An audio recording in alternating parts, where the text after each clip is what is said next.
All right, welcome everybody. This is a commentary that I'll be providing on the finals of the D League Championship between swordfishtrombone and jakkdl. Or I often told it rhymes with fractal, so jakkdl. Um, jakkdl had the higher seed, so they will be playing first in the first game. It's all random boards, as far as I know.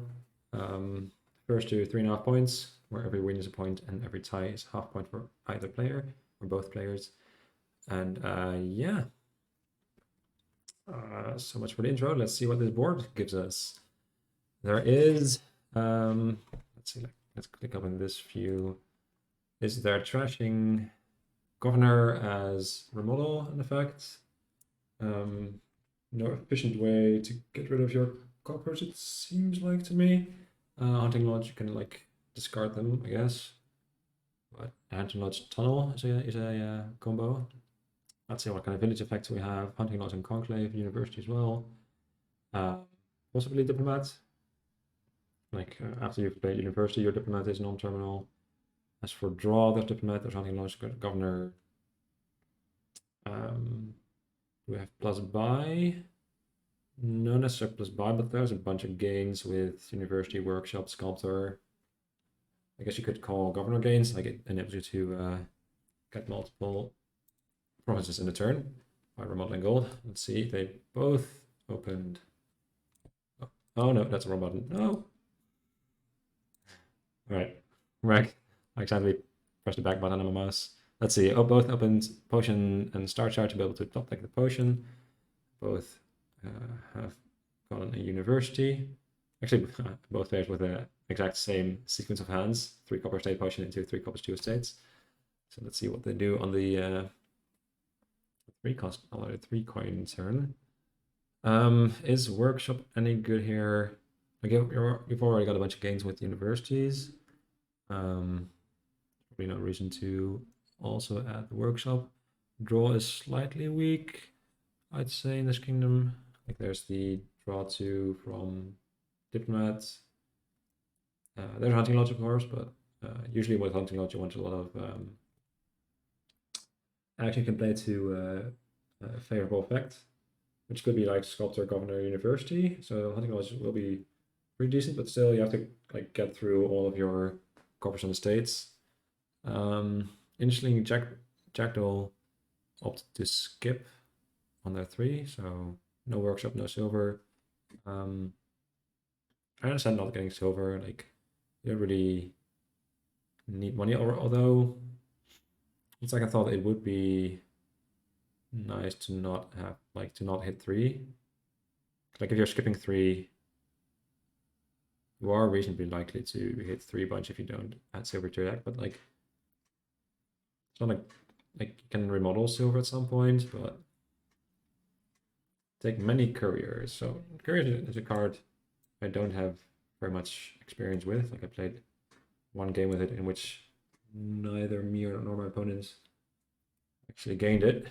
So maybe perhaps we underestimated it. Many couriers. So you can discard the top card of your deck and then look through discard pile, play action card treasure. So you can do some fun stuff with play university, gain something, play courier to play that thing. You can model something with governor and then play courier to play that thing. It's tricky stuff. Other things like comes with the workshops similarly to the university. So there's that. It's also just like if it's on your second hand of the shuffle, then you'll be able to play a good card from your first hand. The hunting lodge discard, yeah, also a combo. Work really good against governor because if your opponent chooses to remodel, you can turn your 4s into 5s. That's very nice. So jakkdl up until this moment has been skipping governor. Only one governor being gained up until now. Jakkdl has gained 2 hunting lodges and a sculptor off of their universities.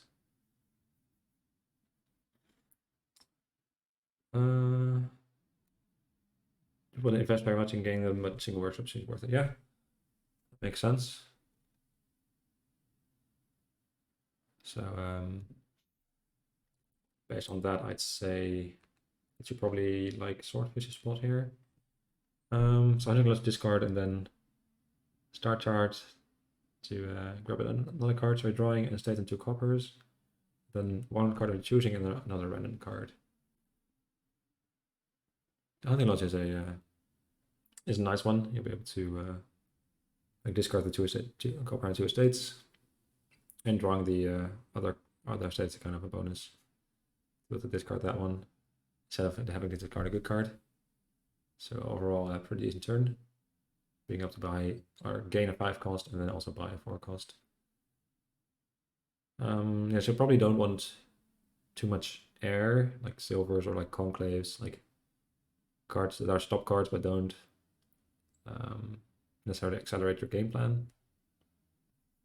So I end up getting one additional hunting lodge, a 3rd one for them, and then a courier.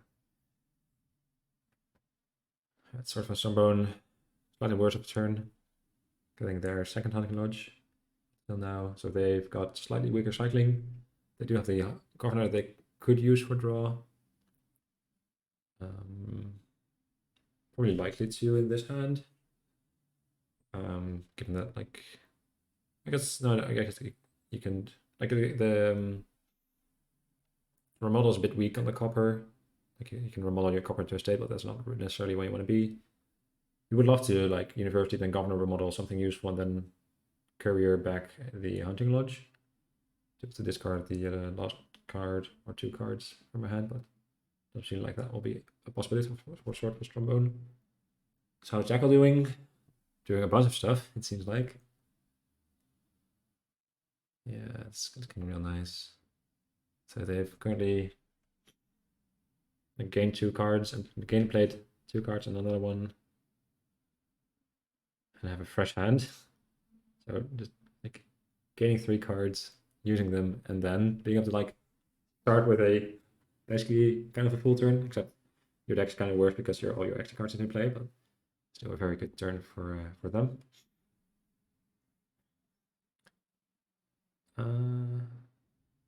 Courier for potion. I like where your head's at.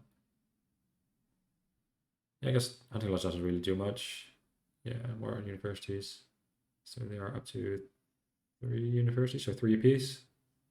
It's looking like. Yeah, because like university comes really well with hunting lodge because you can like play university for value, gain some stuff, and then discard your smaller hand for value.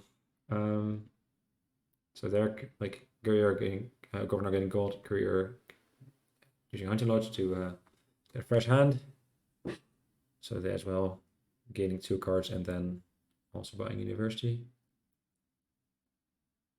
So how are we looking for piles? Still somewhat healthy. Like hunting lodge and university are running low. Couriers at 6, so not in immediate danger of piling out. And like university is pretty difficult to get a lot of cards from in a single turn, because you can only buy 1, and I don't think. Yeah, you can't governor university, so no way to sneakily gain them either.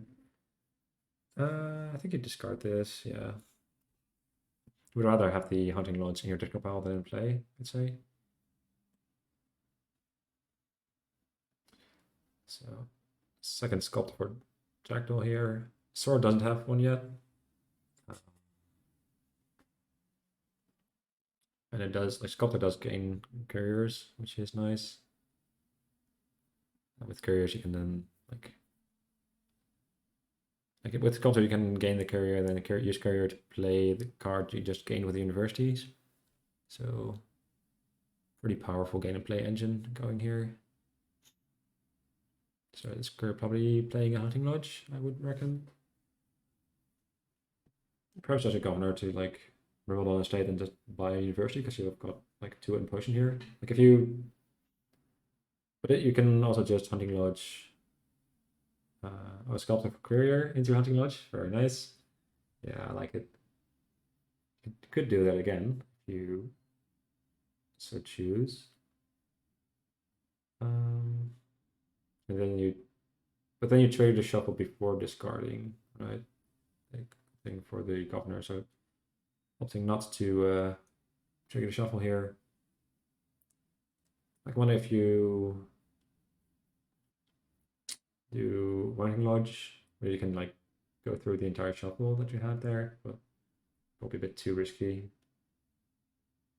jakkdl finding that the current turn had been powerful enough, and it just wanted to get the 4th university. So let's see what swordfishtrombone does here. I'm actually not sure what's in the deck pile. All right, they can just gain the hunting lodge, of course. I was like, I think that's a pretty fresh shuffle with only silver in the deck pile, but university makes it so that the courier can actually play the hunting lodge regardless.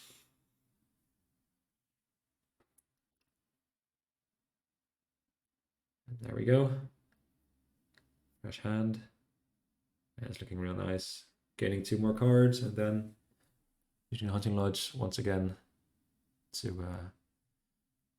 get some more cards. So yeah, this is the power of draw to X. Like with hunting lodge, draw up to X cards. X being 5 in this case.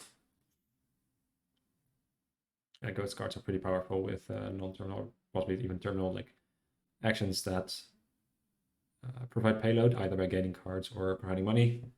Like minion is a good example of the effect.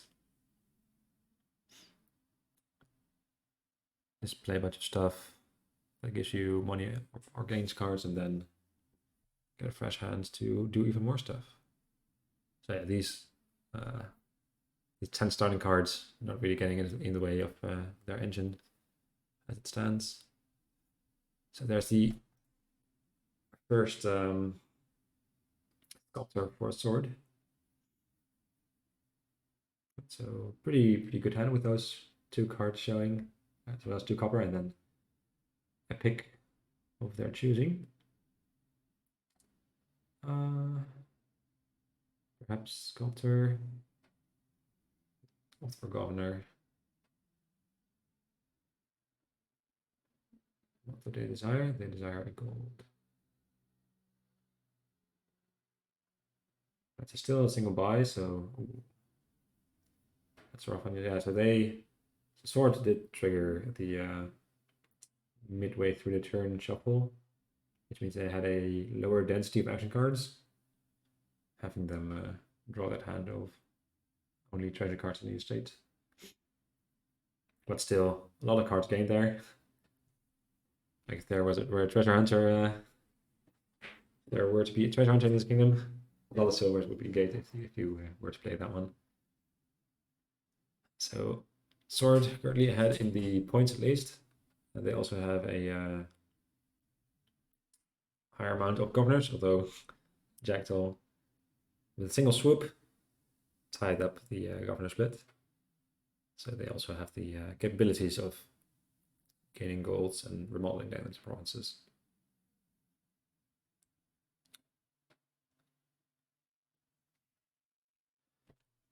Actually, now that I notice it, probably should move this a bit so it's not, the 0 is not obscured by cards. Actually, I'm gonna swap them around. There we go. jakkdl was actually also first player here, so I actually forgot to full screen here as well. Apologies. Anyway, so where were we? We were at jakkdl's turn. Who gained? That's all. All right. So it's even more golds to be gained with these hunting lodges. Ended up discarding that. Curing the governor, they just discarded, or at least one of them.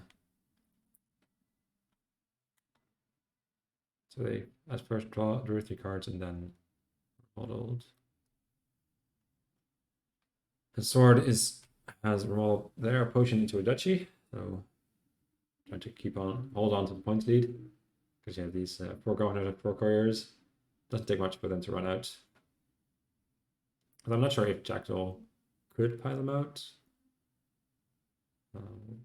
So they have, I think, they have 2 universities remaining and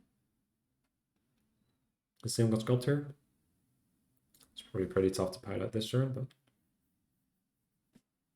so I think now the name of the game is mostly to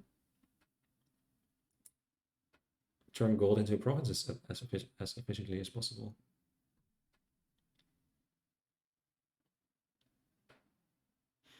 Right, so somewhat intricate sequencing options available here with the university, sculptor, and governor here. So you kind of want to use governor for value, but you're not really able to do that before playing a hunting lodge.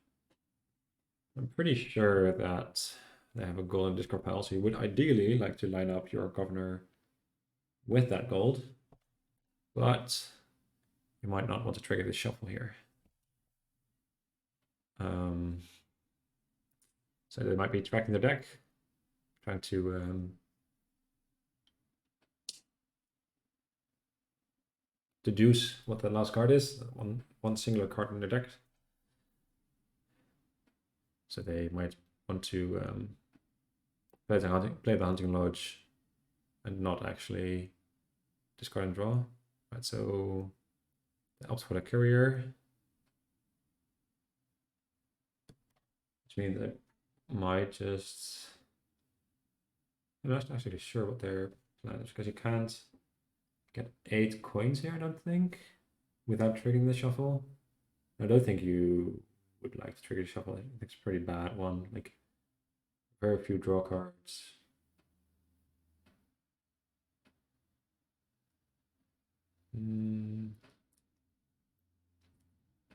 Yeah, perhaps if there were a way of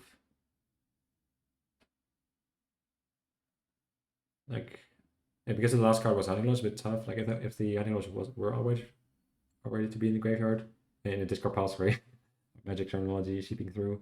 Might have been able to draw the last card with hunting lodge, discard your hand, and then top deck the other hunting lodge. So just like they try and draw 5, almost basically regardless of what's in it. They try and again draw 5, but I think this card pile was a bit too large to have that work out still. You'd still have to have, they would still have a bit too high amount of bad cards, and their next turn would very likely dud. So just getting a university, getting some more pieces of the engine. Probably just not playing this governor, I imagine, or maybe just turning the copper into an estate as a single point. Like the copper isn't really doing anything for you. I'm getting gold, of course, right? Oh, they do trigger shuffle. Oh, I did not expect that at all. And then you definitely discard. All right, luckily draw the hunting lodge here, but that's very risky. Very risky indeed. YOLO, all right. YOLO has been called. But still, like, I draw a card, discard 5, and then they've still got 4 cards left. I think there was only like a governor in their. So the action cards they had before this one were a hunting lodge, university governor. They took the university, and now they're on the hunting lodge. So the only like action card left in those 9 cards, and a diplomat, I guess. Didn't know it because it wasn't white in the log, but there's only a single governor and a single diplomat in those 9 cards. So. Don't think I agree. Like, I very much not agree with playing that last hunting lodge. It did enable them to buy a province, but I don't know. You allow your opponent to have like you're very likely to dodge, so you're basically allowing your opponent to have like 1 additional full turn more than you do. That's carrying a lot of couriers. Perhaps if that card was delivering Indian, have a courier career, which is the name of a song actually. It's a good song. I mean, it's a lot of money. So I hadn't noticed that the oh, it's just a win here. Wow. All right. So perhaps jackdl actually counted capabilities of Strongbow of Strombone of Swords deck and imagined like I have to be able to buy the province, otherwise there'll be no bueno. So they had to risk it, and they did. But unfortunately for them, Swordfish Trombone still had the win. Not necessarily in hand, but they got there. So Swordfish Trombone up a game and currently first player. They're definitely advantaged in the match as it stands. Let's see this kingdom. All right, thinning. There's Spice Merchant and Sentry, both pretty powerful. There's also Dismantle, which is less universally easy to use, I'd say. Some kingdoms it's easily powerful, but there's also Procession for a little bit later in the game, not quite opening by his material. There's also Elms, so able to buy 2 forecasts in a versus turns. So neither player with the 2/5. Let's see. Sword opened with Spice Merchant Devil's Workshop, and jackdl with Spice Merchant Silver. So Spice Merchant, I mean jackdl wanting to hit 5, or what? Hoping to spike 5 with silver. Try to get sentries maybe, or to thin, and then like this. Yeah, there's a lot of draw here with Spice Merchant Ranger, Procession. Just draw 5 coppers, yeah. I mean, drawing like 5 coppers does get more difficult if you add Spice Merchant, and then also Devil's Workshop. But you know, so swordfishtrombone did draw 5 coppers, easy. But yeah, pretty low. Yeah, so they more went into the line of getting a bunch of Devil Workshops. By a bunch, I mean 1, because the other one was just gained by jackdl. Yeah, I agree. Like you don't really mind like trashing coppers because like Alms is here, but I don't know, doesn't really enable much for you. Like even if you like collide it with an estate, you can like trash an estate to gain a copper, but that's not really where you want to be. And then you're getting gold, but like is gold really doing anything for you here? Yeah, Rangers seem good, Processions as well. Yeah, because these Spice Merchants enabled you to see a lot of cards, so even if you I was about to say, even if you don't have a separate action for your Procession, you can Spice Merchant, but then given that case, you already have Spice Merchant and Procession in hand, so you probably do that instead. But yeah, Procession seems really what this kingdom is about. Process Spice Merchant, there we go. Yeah, a bunch of copper. Can even throw in Dismantle here, although yeah. So like look at Sword's deck. It's like 3, 5, 6, 7, 8, 9, 10 cards. So yeah, a lot of trashing going on already. 10-star cards trashed already. Which is saying I think a majority of swords. Yeah, pretty weak turn for jackdl here. Although like Alms does really help with these kind of draws.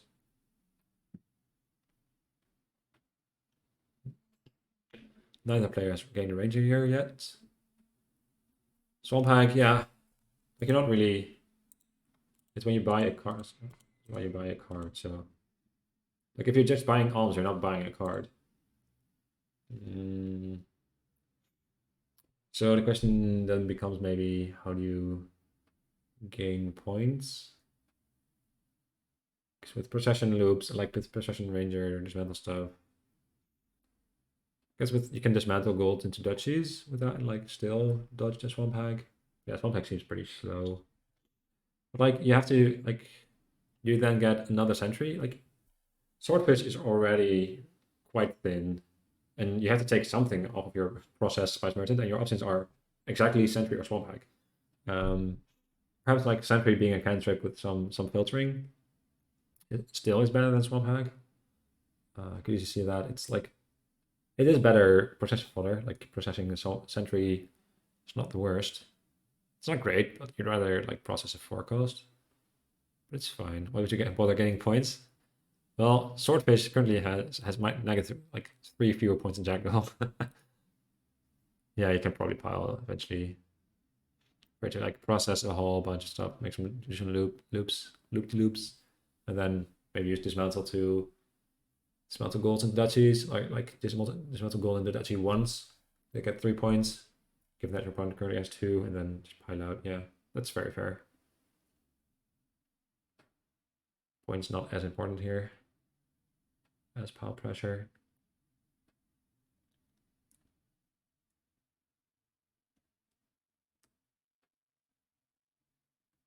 Tracking Spice Merchant. Yeah, I guess so. No coppers left, probably in their deck. Perhaps I might have still liked dismantling gold there. Oh, they're processing it, right? So they do actually dismantle gold there.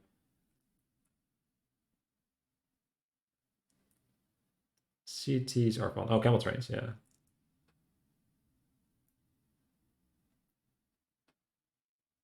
King's Adventure. Wait, what? Why? Why Adventure? It doesn't do anything. I don't think, at least. Like, unless you want to dismantle Venture into Ranger, but even in that case, you'd still rather have one of the other 5s. Yeah, no, the Venture doesn't really do much for you here. Oh, and still had a copper left. Right.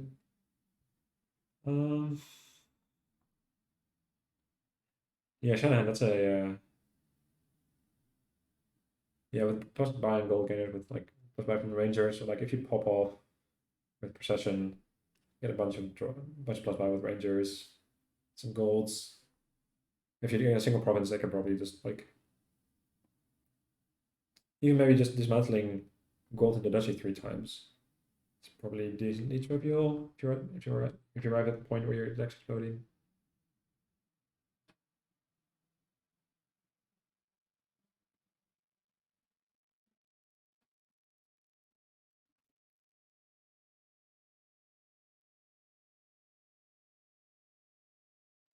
But did they get a curse? What did they buy that they get a curse from? Buy as a copper. Oh, just again imp. Wait, couldn't they? What is it alms for the copper? On turn 7 for jackdl? Right? I understand why you would just alms copper, whatever. Oh well. Anyway. Getting distracted a bit. So I seem to have missed a pretty terrible Venture play. And then bought Enclave. Discarding a gold from X, also getting 2 golds. And Duchy in the process.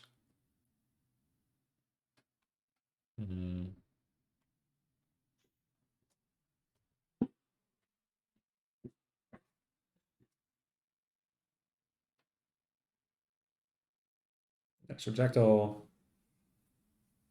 is having some trouble with thinning. Although, like, can I call it having trouble with thinning if you buy copper? I'm not sure. Like, they just buy copper just for Spice Merchants? Why does this, like, trashy Spice Merchants? I don't know. I don't get it. Could very easily be missing something, but...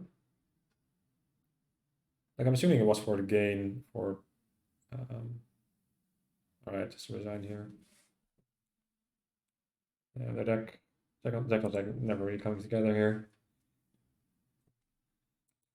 Dismantle, I think, was a bit early, but I do think Dismantle there is good in the Kingdom, but perhaps 2 or 3 turns later than they gained it. Actually, I missed. It's scored incorrectly. It's actually 2-0 for Sword. So excellent start for them.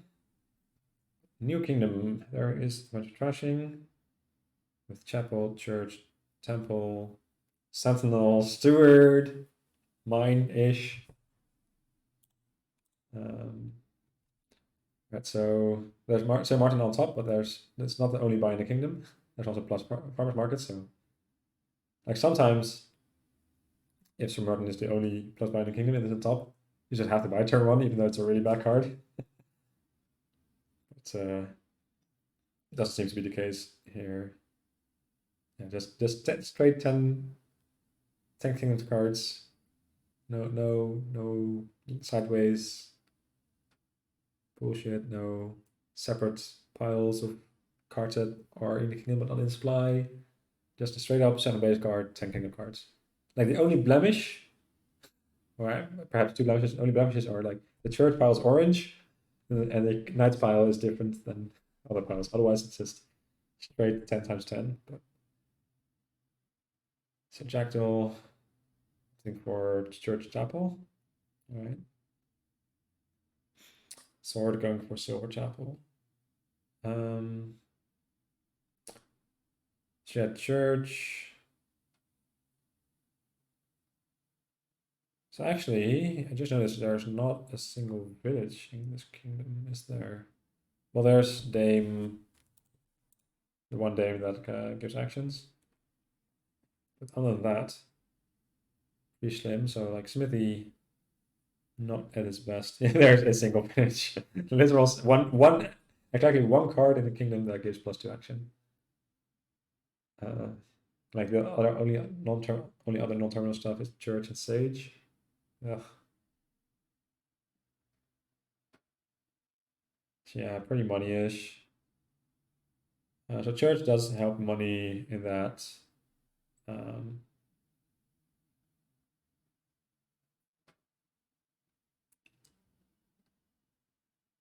Church can help make money. That if you hit like 7, you can set aside some money, buy gold or a smithy, and then like have the money for next turn to be able to spike 8. But other than that, this kingdom seems pretty anemic. Mine was gained. Right. Energy terminal. Don't hate it. Don't love it, but I don't hate it. Knights, I don't know. Yeah, if you buy knights and if you then reveal a good knight. So check Vander, I think is the gold guy if it's trashed. Vander's, yeah, when you trash again gold, and Michael is the militia, yeah, that seems pretty weak. Pretty weak, but like pretty devastating. Or like, yeah. Like militia effects are pretty powerful in money kingdoms. Yeah, Sylvia.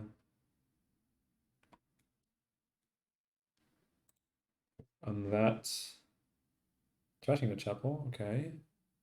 That seems, I guess, like I'll just like upgrade these coppers over time with mine. I'm not sure if I like that play. I think I might have trash copper one more time, trash coppers one more time, and then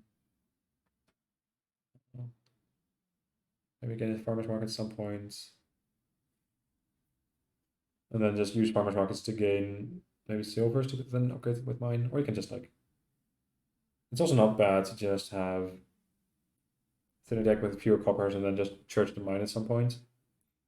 Seems fine. So, farmers market here. No, second church. Okay.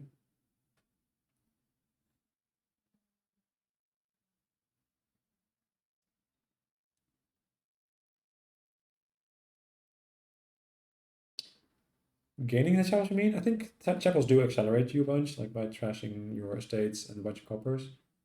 Not sure if I like trashing the chapels at the moments where they did, because like Swordfish still has an estate left. I guess that's a tiebreaker estate, but there's plus buy with farmers market, so quite a tiebreaker estate. Jack's already up 2 provinces, but Not sure if they'll be able to keep that up. Right, so not actually able to gain the van there for swordfish. Like knights are pretty awkward in that they're also terminal, so you're gonna be over terminal a bit. Churches do help with over terminaling, but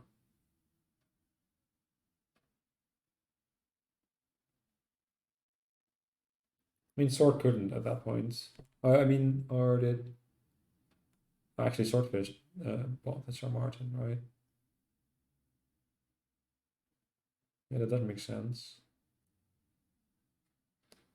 Guess I can. Not sure why they don't. I think I might have liked setting aside a church, a copper, and province rather than two coppers and a province there. Like being able to float the provinces one additional time seems pretty nice. Like put church, province, copper in the hand, and in this turn you'll be able to play another church. Then like set aside the copper and like the copper and two provinces again to like have those missed shuffle. Have 5 good cards in your starting hand. Yeah, Sir Martin as an additional terminal. Like they now have Dame Molly, which is pretty powerful. Like like because like Sword has had a bunch of terminals and now they have the only village effect, the single village. Um,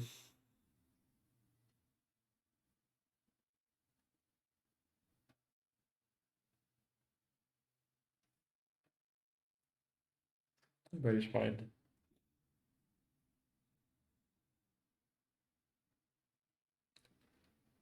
So trashing silver here and trashing gold.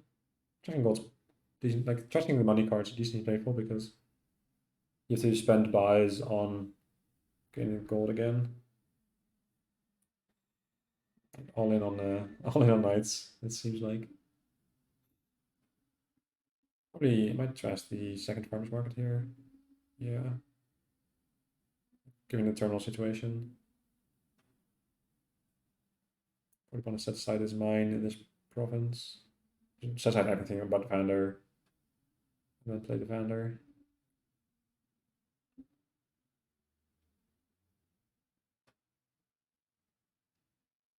I don't think mining here makes much sense. You're probably trashing the mine with the church next turn, maybe.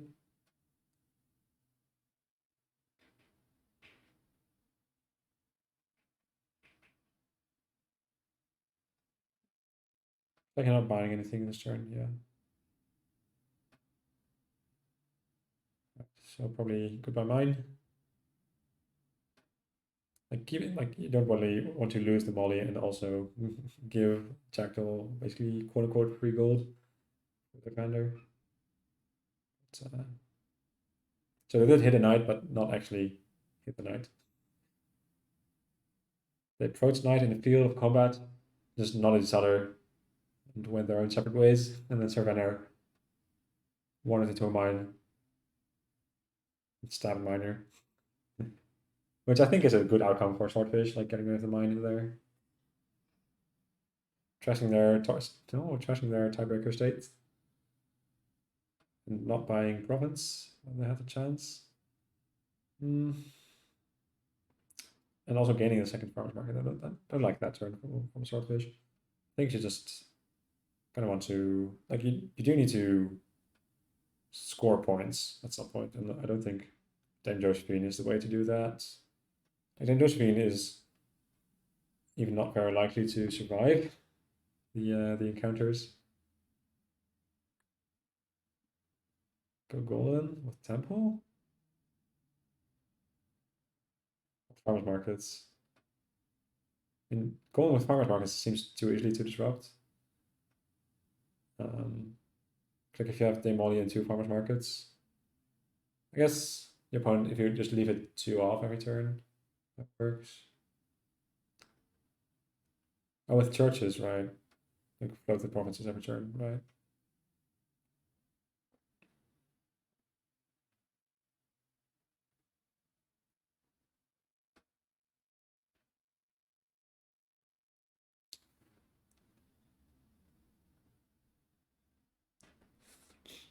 Right, so Martin and Bailey have bitten the dust, let's say. So I think you set aside copper 2 provinces here, mine the copper into silver, buy another province. I think just want to get the points lead. But they don't. Instead, they buy Sodastry instead of province.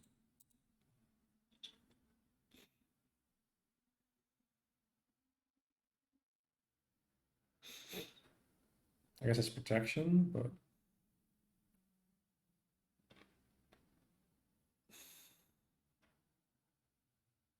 still not very sure. Like, jakkdl seems to be trying to get golden.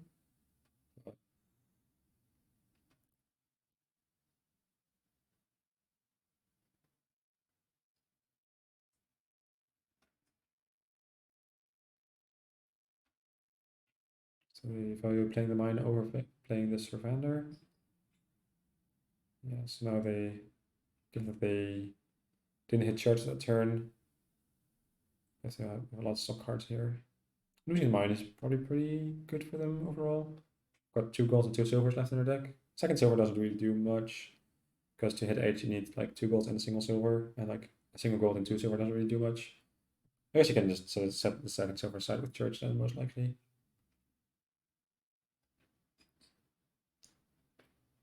So probably set aside church de mana here. Possibly gold as well. Unless you want to buy another church. Perhaps. I'm not seeing how jackal wins. Hmm.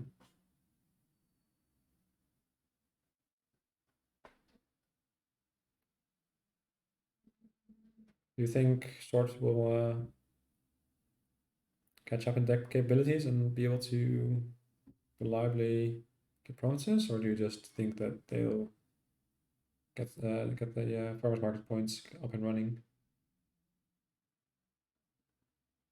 Oh, due to night split. Right. Okay, missed that. Uh, missed that information.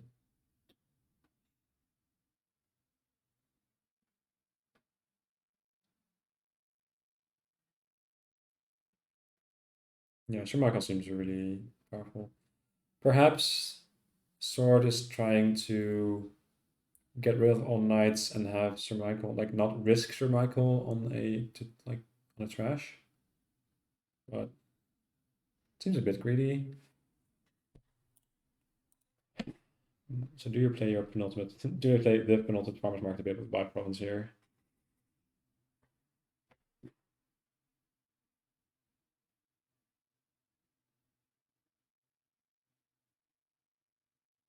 Hmm. If you're not playing farmers market for 3, I think you've got a pretty clean church set aside with Anna Silver province, but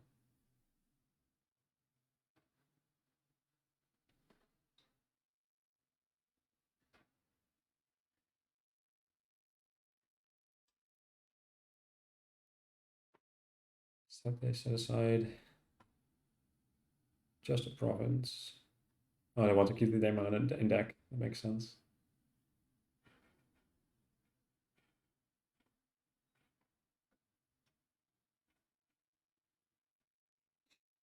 Hmm.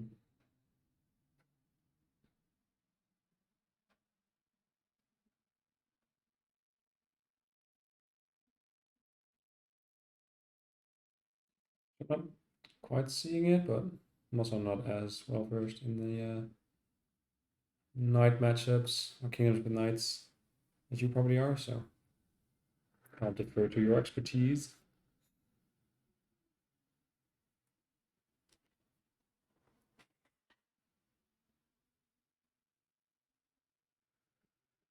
It hand's rough. Probably just like play Vander. Yeah, that is certainly true.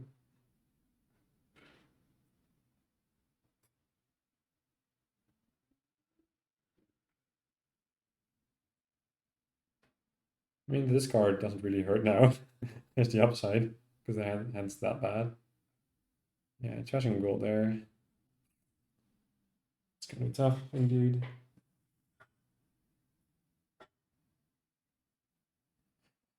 What looks like it will become tough in a decently near future, the year 2000.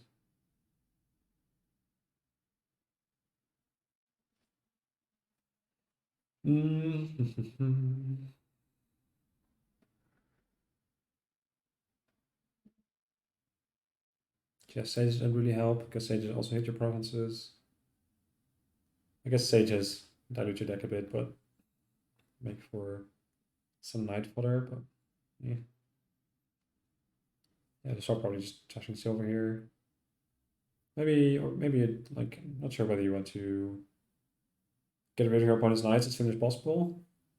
I guess Dame Sylvia is your second worst knight after Josephine, so it's probably good to trade that one off for your opponent's whatever knight.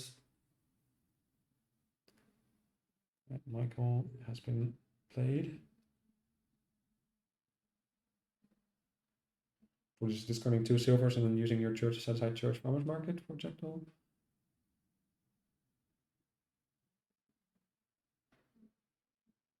So that's the final night of jakkdl, I think.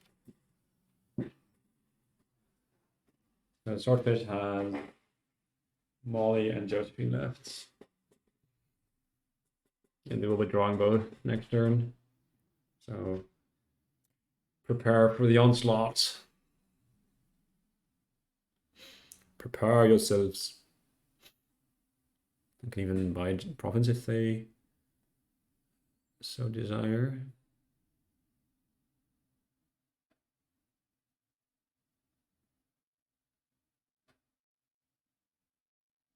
To set aside a single farmer's market, I guess. And commence the attacking. By commence, I mean continue.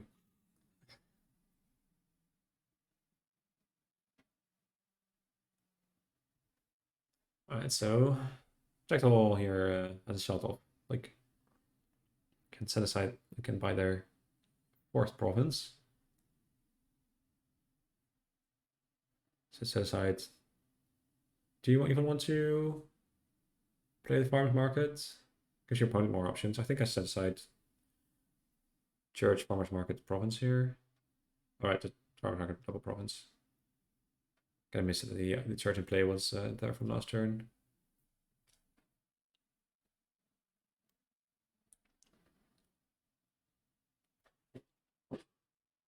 You think they're just like not greening at all and just like playing a bunch of farmers markets as your points?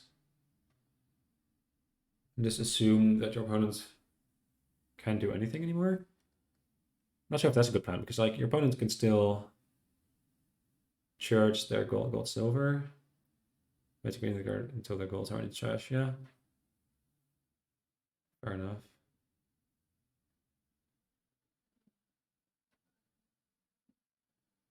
So jakkdl can actually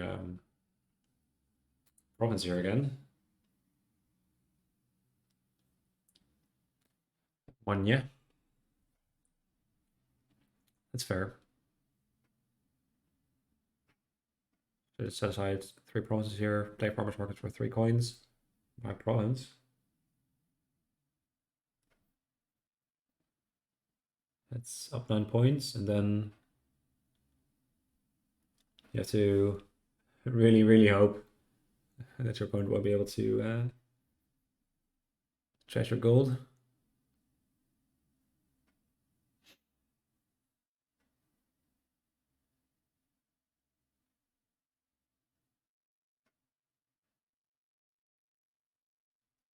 Yeah, copper? No, I don't think so. Right, so gold is safe, but the silver will get trashed, as will... No, they can't hit 8 again.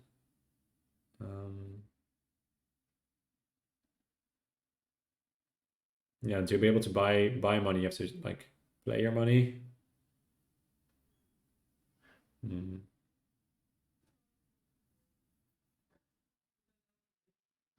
They can steal the points here. Deny them from your opponent. Just set aside gold 2 provinces. Trash your farmers market. But your farmers market is your money. I mean, setting aside because then they might get hit by knights, or they might dilute the knights. I think it's still fine. You still want to draw your money cards in your hand. But I think it's equal chance of your opponent hitting double knights, double province with a knight, and or them junking up your hand, right?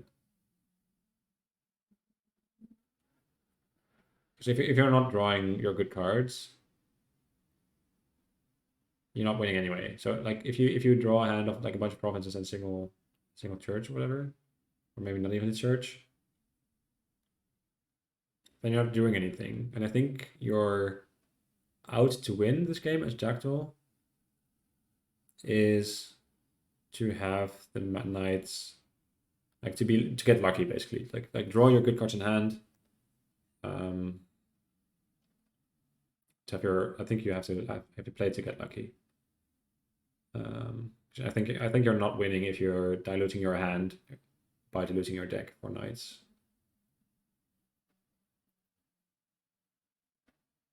Not sure if I was clear what I meant, but probably was a way to explain that more clearly. But you're gonna try to but I think those are lower odds. Like intuitively, that they seem like lower odds to me, but I'm not certain. If you get lucky that way, like because they're playing 2 knights every turn anyways, right?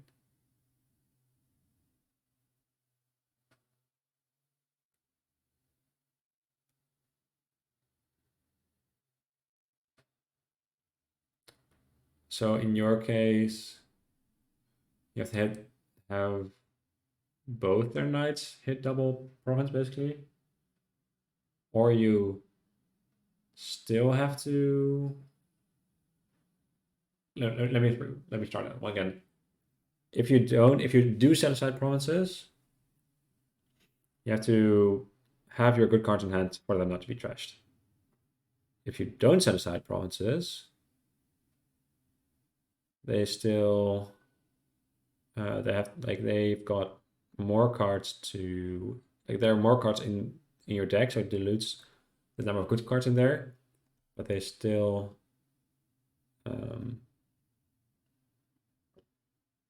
see 4 of them. Like instead of seeing 2 out of 2, it's see 4 out of 6.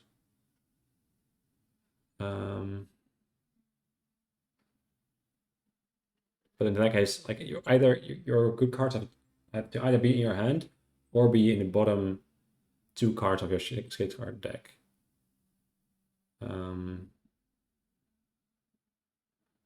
So it's either have to reside in the 5 cards in your hand or 2 cards on your bottom, so 7 out of 15, or they just have to be in your hand, which is 5 out of 7. Right? Or should maybe I shortcutted some made some assumption, but yeah, it's higher chance for all your good cards to be in 5 out of 7 cards than in 7 out of 7 out of 11 cards, I guess it would be. Anyway, silver and the 3rd church, I think.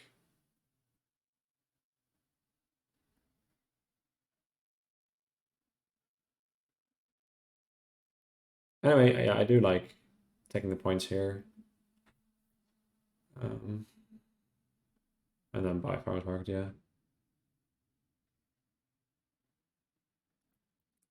Because that silver is getting trashed. Very likely, at least. Like there's a possibility in jakkdl's view that sword doesn't have a knight in his hand, but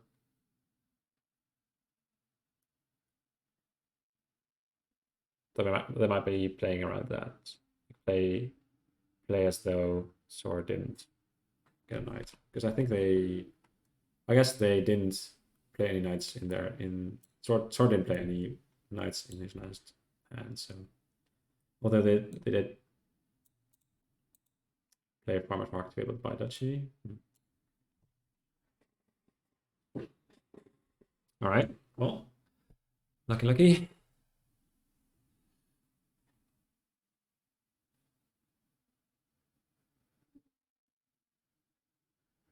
Well, yeah, so you should not play the farmers market, because if you do, jackdl gets up to 8.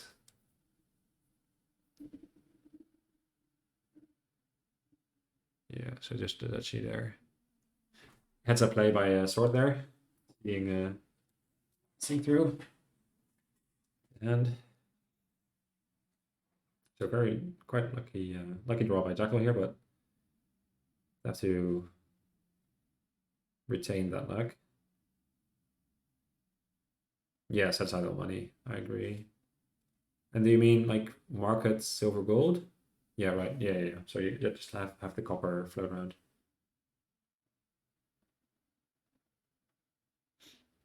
Want to play farmers market? No, you haven't set aside. I think you would set aside farmers market silver gold here. And then if you draw a single copper, you get up to 8, right? No, you have to draw both coppers. Ooh, I don't like that.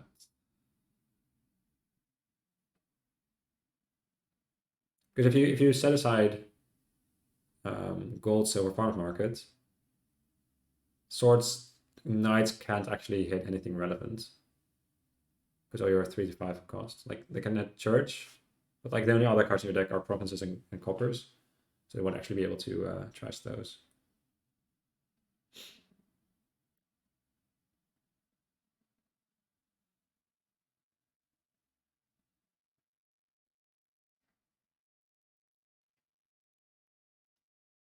I mean, Sword is not like advancing their own game plan. All they did set aside a gold there, so.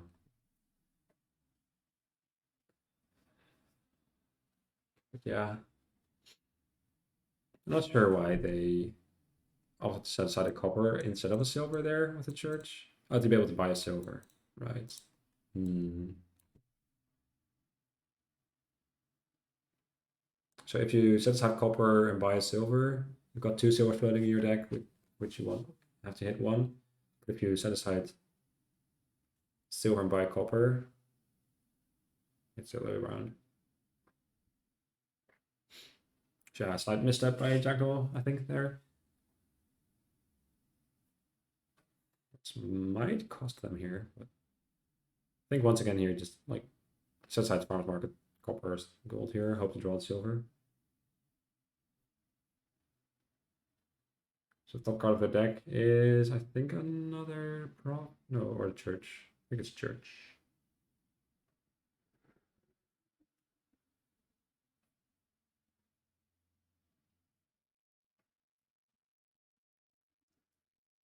Yeah, can't really provide commentary and do this kind of math at the same time, so I'll leave that up to chat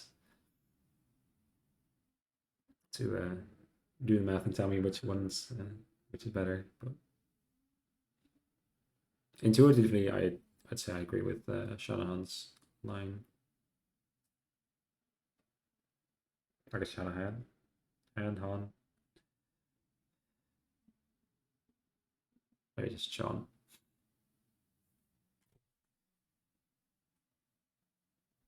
Probably C Nahan.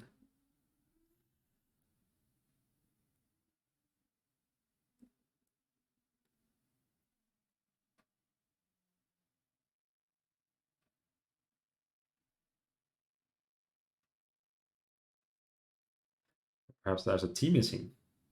And they're actually the Nathan of the Sea. Math is math. Yeah. That's actually funny. I know someone who's doing their PhD in math, and they also love Dominion. I played Dominion with them regularly. And they did their, think it's Bachelor. Not sure if there's a similar thing in the US, but here in the Netherlands, you have to do a scriptie. It's like you have to write a big old article with some research. I had to do research, write an article about it, and they did their. I think it's a thesis. Thesis, the word is. They did their thesis on Dominion, which is pretty cool, I think. Yeah, so people interested in math, like the Venn diagram of people interested in math and people interested in Dominion, the overlap is pretty large. I'm not sure actually. I might ask him if he's okay with me sharing that. I'll keep it in mind. I think it was mostly about the it was like odds and probability of like just a kingdom with no kingdom cards and only the 7 base cards. How to most efficiently score a lot of points by turn X or whatever. And when do you want to buy silver or gold or that kind of thing. But I haven't read it myself, only his explanation to me. But yeah, that's church problem. In hand. Ooh.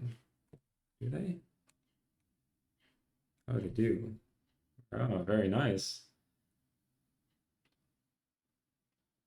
Yeah, so swordfish throwing in the towel by commenting honorable seppuku by buying the last province.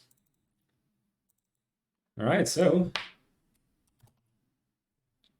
contrary to Shannon's expectation or forecast, jakkdl did end up winning the game. All right, so game number 4. Let me take a swig of water, replenish my throat and voice.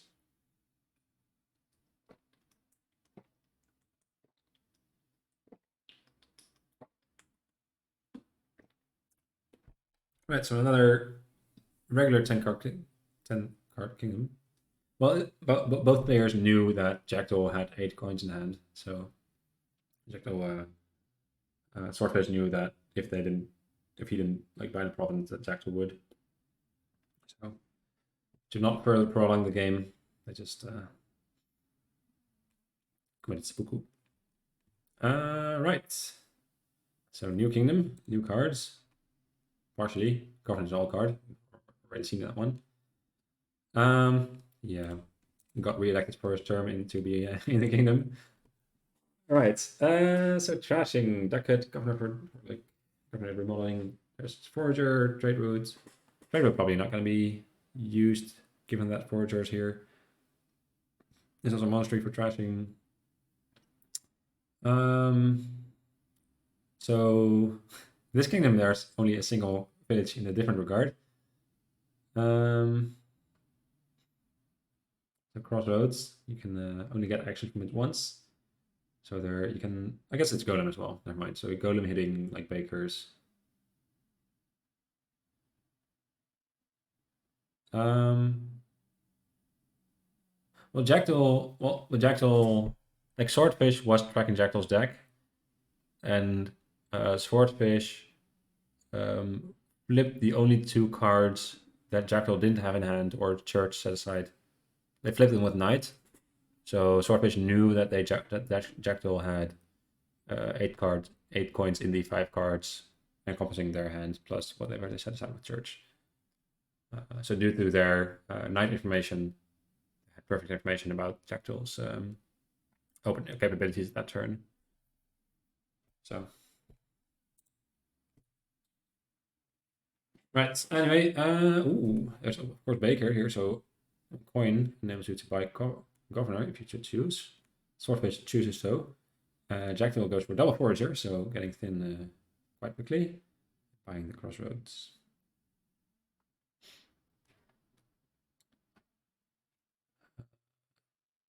Oh no, actually, that was swordfish getting crossroads. Jakkdl bought a baker with her single coin. On turn 3, rather. And now trashing both states. Very nice. And even the ducats, so they're like turbo trashing. So what's their endgame? Maybe just a golem stack. Although you need potion for that, which is a bit slow maybe. Like as long as these foragers are on the deck, the golem might be a bit awkward. So storeroom getting bought. Not quite sure how much I like storeroom here. Some cycling, but like you don't really need cycling if you are thin. And it's like converting draw into coins, but there's not that much draw as either. And like you don't really need it for the plus buy because there's plenty other plus buy in the kingdom, given Ducat, Forager, like Governor for gains. So I'm not sure what the storm is doing for you here.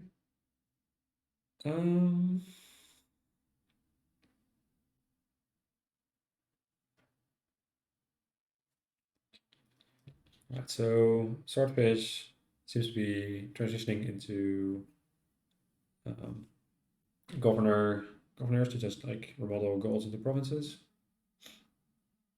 while jakkdl is gaining bakers, trying to have a just play 8 bakers every turn or something of the sort.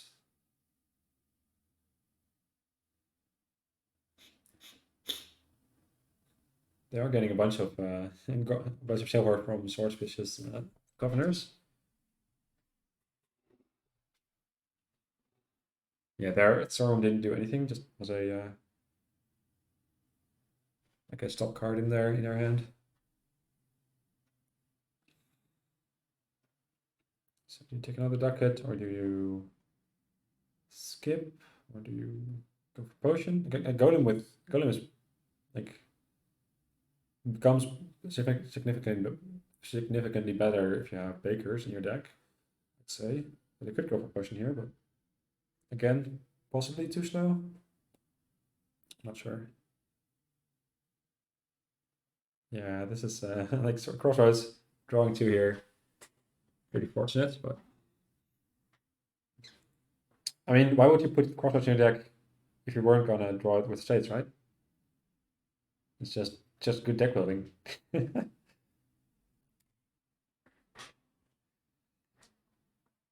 jakkdl thinking about their buy or multiple buys. They could technically buy multiple things, but doesn't seem worth it. Second ducat for them. So Forger, Sportsfish continuing to trash these coppers rather than estates. I mean, no immediate use of like hitting 6 this turn, rather just hit 5. But yeah, and like these estates are better for governor remodels. Are they though? Like the only 4 cost is potion. And like there's some amount of 2 costs you might want to remodel into. Not sure about trashing these coppers rather than estates. For your single crossroads that you might not draw every turn.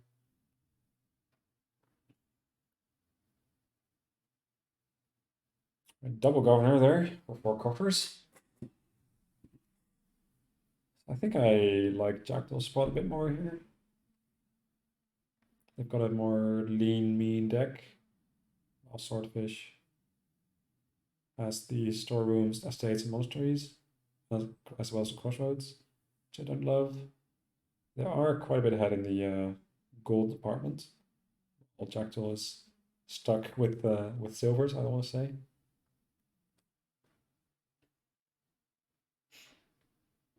Yeah, this monastery can do some good cleanup.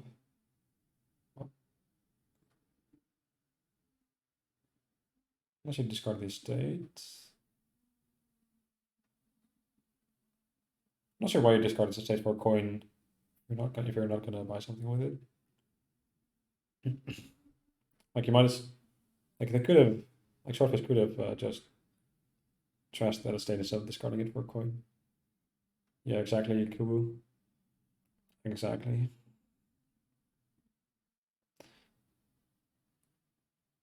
So jakkdl can get rid of these silvers with foragers, or it can just remodel silvers into more bakers or governors even. Plenty of possibilities.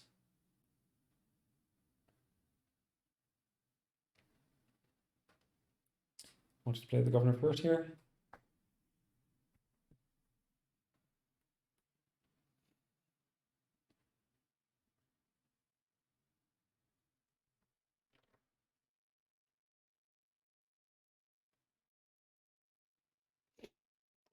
Because yes, Crossroads does let you play multiple terminals in a turn, but if you just don't put terminals in your deck, like jakkdl's doing, then you don't need the Crossroads, right?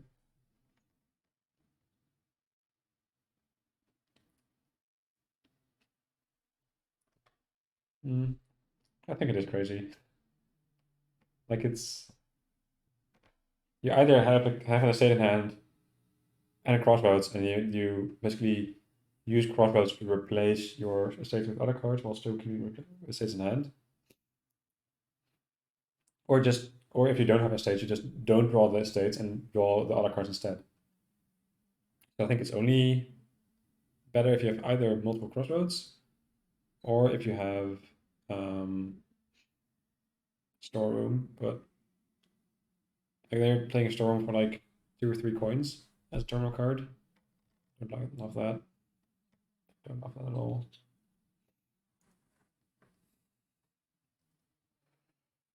Right, are we seeing a silver on the chopping block here for this forger? All right, goodbye storeroom. So probably looking to just remodel this potion into another one of jakkdl's governors. Turn it into a 5 cost.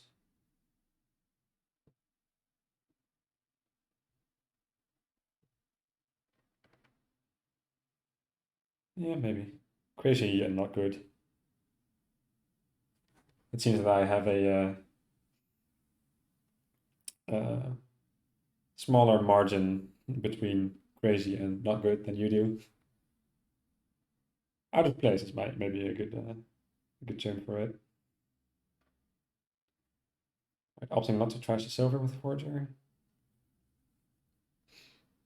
So it seems they want to keep them around because there's already been like there's already silver in the trash. So Swordfish's single forger is already upgraded a bit.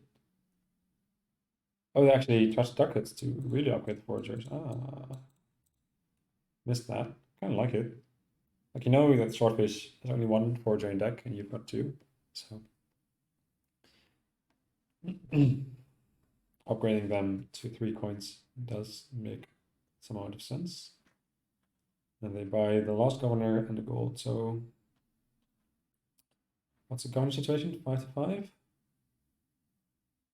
Seems like.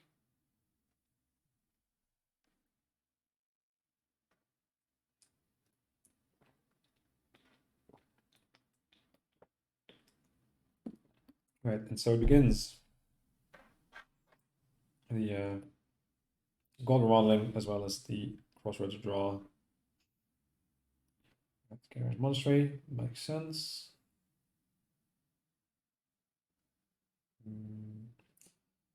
Oh, profiting seems a bit soon. Also still not sure about this, like keeping the states around. Yes, it's technically a draw if you have 2 crossroads in play, but it does make your opening hands reasonably worse, I'd say. Not quite significantly, but it makes you less reliable for sure. Also, Swordfish only having a single forager and no other plus buy with ducats or something or other. They have 2 buys there, so not able to spend all their money.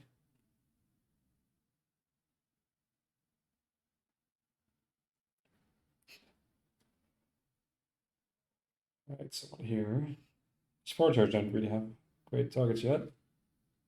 I think you basically run out of good forager targets. Well, then silver. But silver's still fine forager target.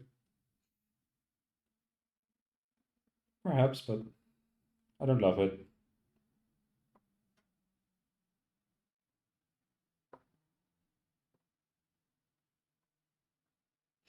Yeah, but in this hand, like even especially with golden, like let's say that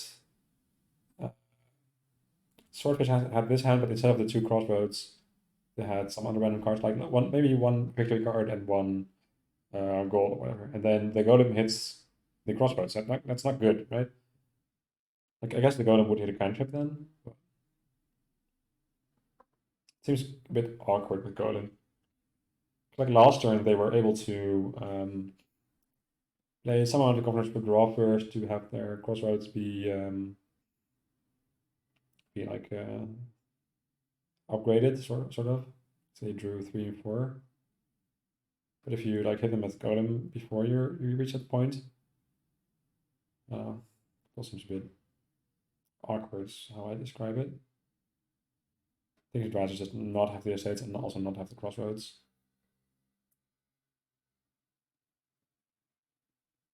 I do like the flexibility that the coffers provide jackdl. Like flexibility of like saving some amount of money for next turn and spending them if they have to reach a certain threshold.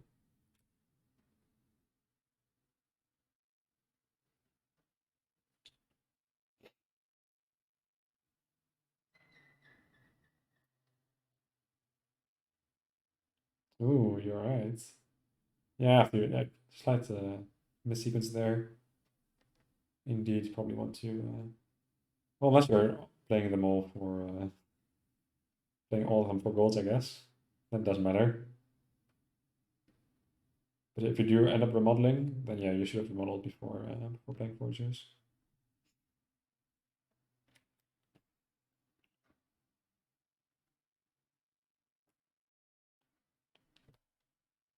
Yeah, Dutchy. Just anything really. I think they are likely to here. So we've had they don't. They trash crossroads, end up getting a storeroom. I think I would have liked a forager from Swordfish here. Hmm. It's like both give you plus buy. I guess forager does. It's mandatory to trash something. In storeroom, you can just play for plus buy without having to trash something you might not want to. But yeah, now that Swordfish down to a single crossroads again, it's yeah, these estates again are just cantrips, sort of, but not quite. They set up modes. Yeah, the crossroads mostly in multiples. It's like if 3 crossroads, like then you've got one giving you 3 actions for the first one, and then using 2 others for a terminal draw. Seems decent, but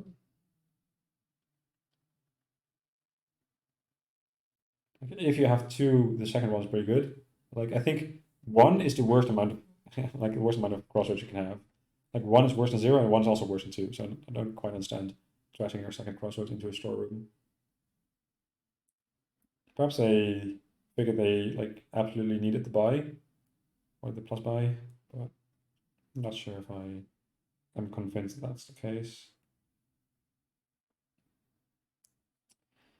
So 7 coins here.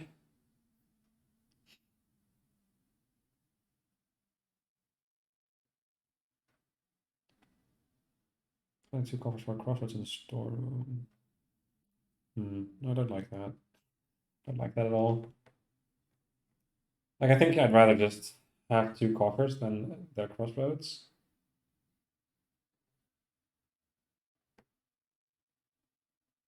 Like 2 coffers. I guess assuming that your opponent doesn't pile out here or gets an unsurmountable points lead. Maybe the 2 coffers don't matter much because you just gain a bunch of gold. So if you're drawing deck, then you've got enough governor and remodels like with golds and profits where you don't need the coffers. You need money to buy things.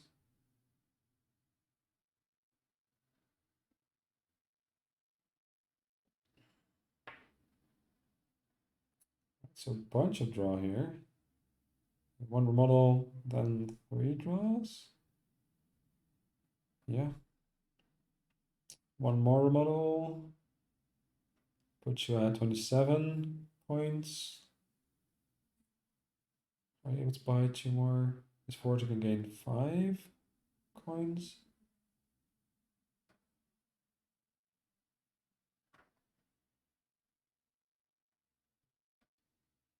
So 5 plus 10 is 15. So just shy of triple provincing here. By 1 coin. That's awkward.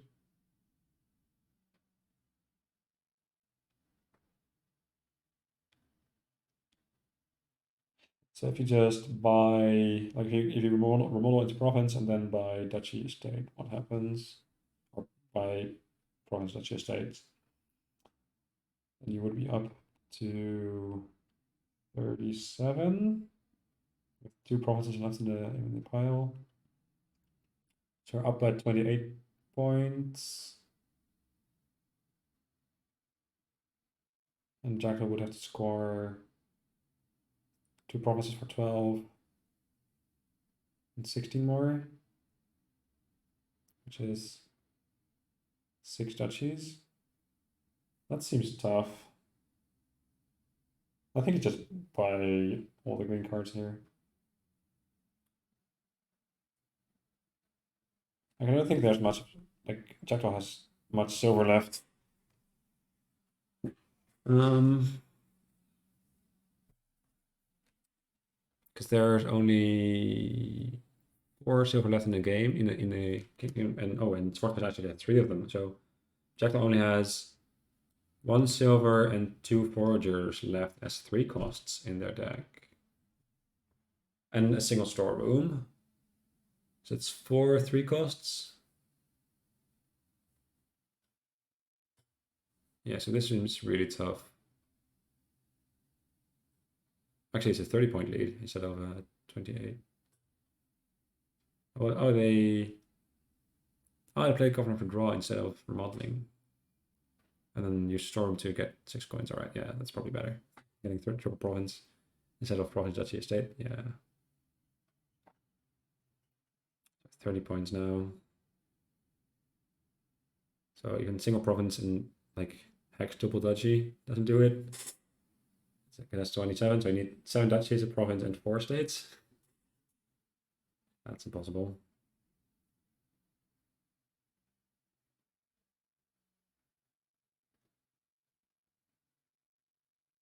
Like, I'm confident to say that's impossible without fully calculating it.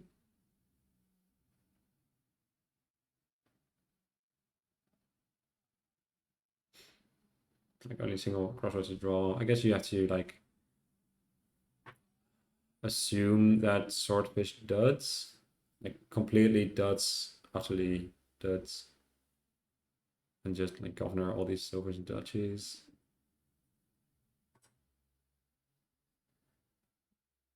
So you've got 3 buys here. So just get ditch 2 gold cards. So you can buy 5 duchies here. All right. I mean, your out is swordfish dudding, so therefore they dud. Sometimes means easy, but no, they date. And also just remodel gold into province, so a lot of clicks here, but none of them matter anymore because swordfish has the win in hand.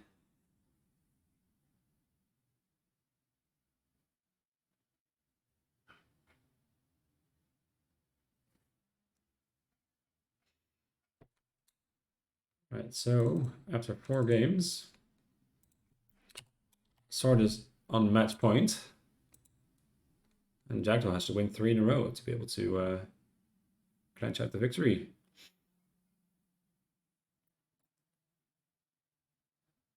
All right, so some cards here. Let's see what does. I haven't ever played with or against the clash cards. So chat's gonna have to tell me whether they're good or not.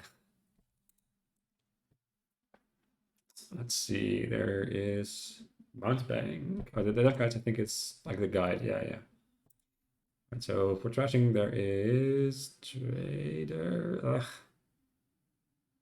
Ugh. There's something in here, trash. Nope.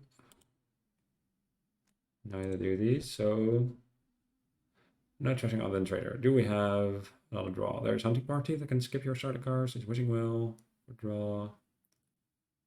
There's Horses for Mastery for draw. Like Mountebank is gonna hurt real bad, and Swordfishtrombone actually has a 2/5 opening, so they can open Mountebank if they should choose. Yeah, Mountebank card is pretty good with their trashing. There is. I mean, the Dead Guides do help a bit with getting junked. Maybe Underling might be good here as a guide effect. Like Underling here is basically a guide, but you don't have to set it aside. You can like stack up a whole bunch of guides on your target mat while still keeping Underling in your deck. Trader is trashing. Yep, Trader is trashing. It's not good trashing, but it is trashing. Right, so the battle plan thing, cantrip, and possibly it's a lab if you have an attack card. Archer is kind of a weird discard effect, like not quite a plunder. Warlord. They have 2 or more copies in play. Can play it from their hand. Okay. Oh right, Trader has a reaction. So you gain 2 silvers. Wow. Yeah, Unling. I think I like Unling here. Opening bridge. Not sure. Yeah, so turn one Mountebank even. Yikes. Alright, so alright, turn opening, turn 1 bridge into man. I guess you can all but guarantee the turn 2 Mountebank with that opening. So actually kind of like that, like opening bridge. Like bridge is not a very good card in your deck right now in the Mountebank thing, but yeah, Unlink does help. Like both helps against the junk that Mountebank gives you, but also like helps to play your own Mountebank more often. So yeah, Unlink seems to be where it's at. Old map also helps with him cycling, but actually gambling. Oh, and hit the Mountebank. Gamble again here to hit the shuffle. Have a tiny shuffle with Mountebank in it. Let's go.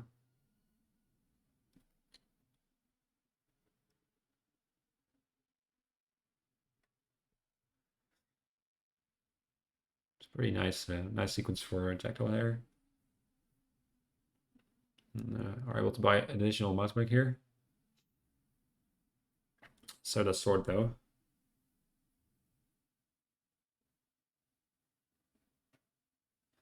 Do you dare gamble here? If you're in the state, you're boned. Hey, Hunting Party over second Mountebank. I don't think so. Like Hunting Party is equally likely to hit Curse as to hit Mountebank. Maybe if you have like maybe 2 or 3 Mountebanks, then you could consider Hunting Party, but it's not gamble. Wow.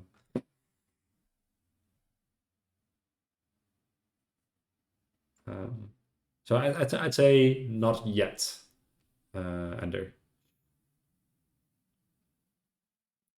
I think I just want to maximize hitting Mountebank currently, and currently maximize you maximize drawing Mountebank by having more copies of Mountebank in your deck, more actual copies, not more virtual copies.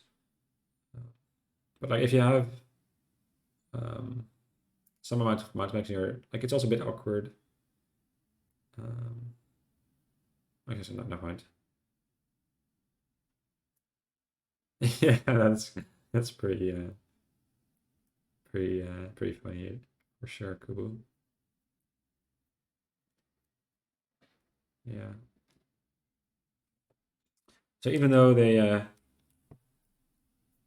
even though Sword had a turn 1 Mountebank, jakkdl still has a chance of getting back in there. Ooh, gambling mountebank. Very nice.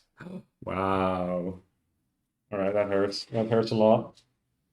Like, you might try to. Nope, never mind. I was hoping like if you hit double copper with 2 gambles, then you would have a 4-card opening hand. You would trigger the shuffle there. That's just luck. So you buy a coin of the realm. Yeah, I kind of like coin of the realm here actually, because if you draw both mountebanks, you would really like to play them. Actually, someone had an option of buying mountebank and didn't. Oh, jackdl bought 2 underlings instead of second mountebank. Perhaps because they have bridge in hand or bridge in deck, so they already have additional terminal in their deck. Not sure if I agree with that though. Like similarly to the hunting party question from earlier, I think in this stage of the game I just want to maximize drawing mountebank by actually having mountebanks in my deck. 2 underlings does help you draw mountebank a lot, but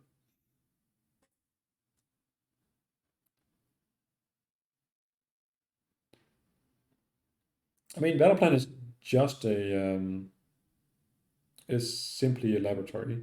And like laboratory is a good card of course, but like they're also getting junked a lot, so like colliding your battle plan with mountebank isn't trivial. It's quite tough actually, I'd say.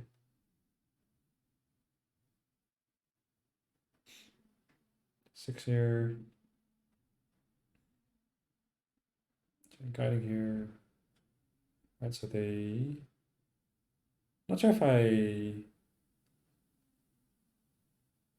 Oh, they.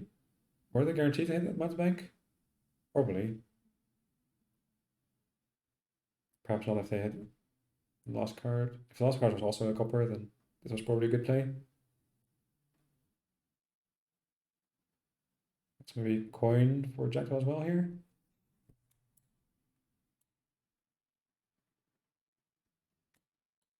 Second coin, don't hate it. Like it more than the gamble there, I think.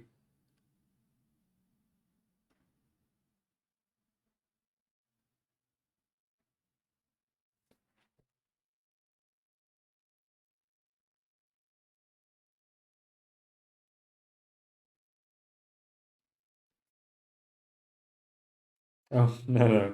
This guy's is pretty good here with underling.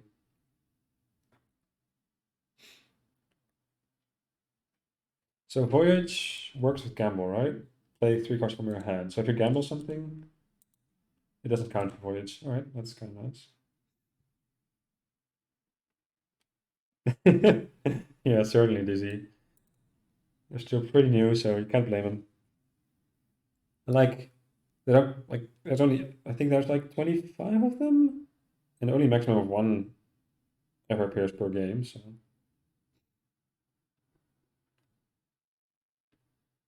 yeah, so the curse plate is currently 5-2. Yikes. Yeah, because like I think Swordfish was able to discard curse once, but just having 2 mountebanks in your deck, like there were a couple. I think there were twice that swordfishtrombone was able to hit both mountebanks in a single turn.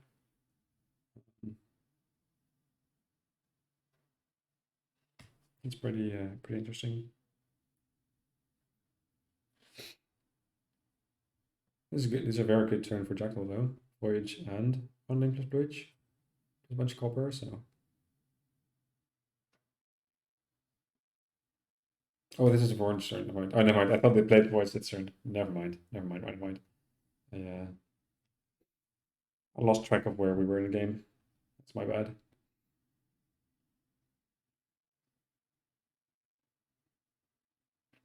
Yeah, sure seems like it, right? With Hostelry and Coin of the Realm. Like enough action space. A bunch of hunting parties, play perhaps. Play a bunch of bridges. Like you just play village, play bridge, play hunting parties to find your other bridge or village, whichever you need. So yeah. But as it stands, Mountebank, pretty good card.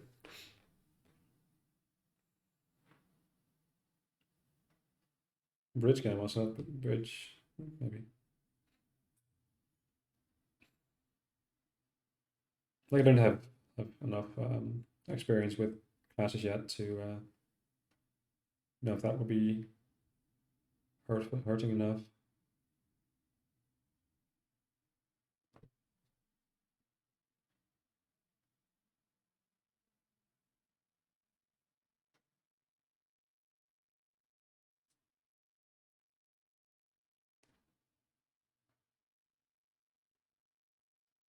I mean, can I believe in something I don't understand?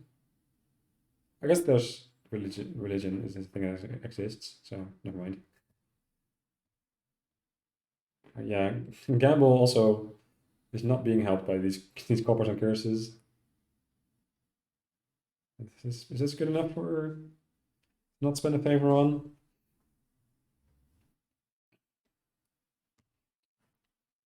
Might still ditch it, yeah. Probably just trash curse here.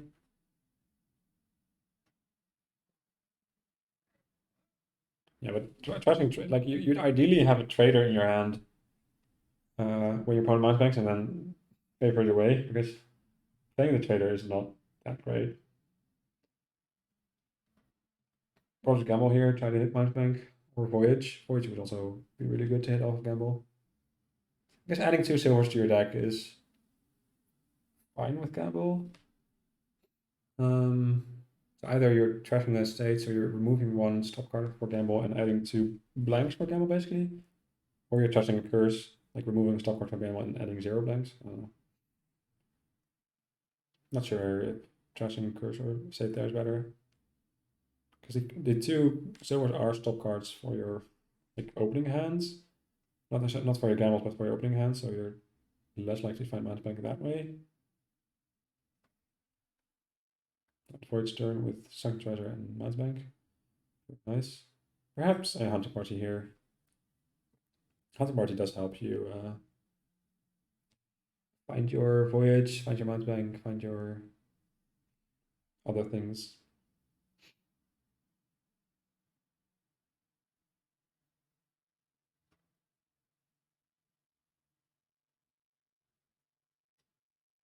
Pretty weak turn from jackdl here. I think jackdl's looking pretty rough here. Got 6 curses to wait, no. Yeah, 62. Yeah, that's rough.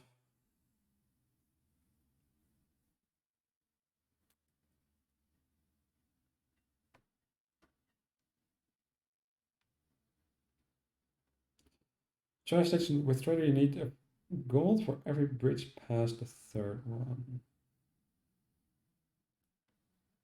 By gold you mean coin? Factual 6 costing gold. It's like a bridge with gamble does. No, yeah. Does it work? Like bridge doesn't actually reduce the cost of gamble. I mean, Ender for gamble you do. And also like cupboard also prevents you from drawing matchback naturally. Can you I don't quite understand what you mean with that statement. Kind of 5 cards in starting hand saving you 10 coins.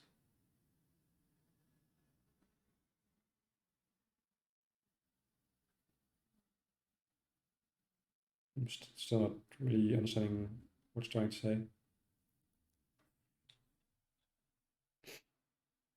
Oh, right. Okay. Sure. Right. Okay.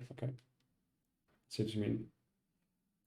Right. So final score of this game for curses is 7-2. No, 7-3. 7-3. Yeah, because Jeffrey has 2 states left in deck, while Swordfish has 3. There's Mountebank is currently just ditching out coppers.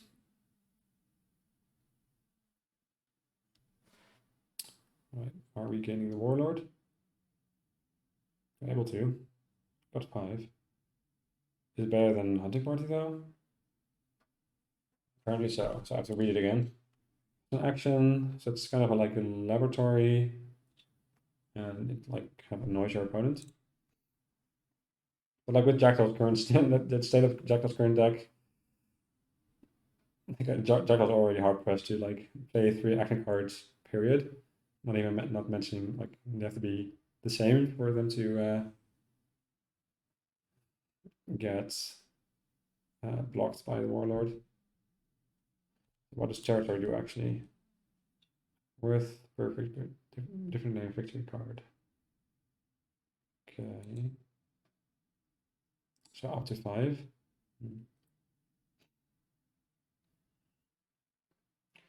Enchantress doesn't attack. No, it's not big. No, Enchantress is terminal. Warlord is non-terminal. It's quite relevant, I'd say.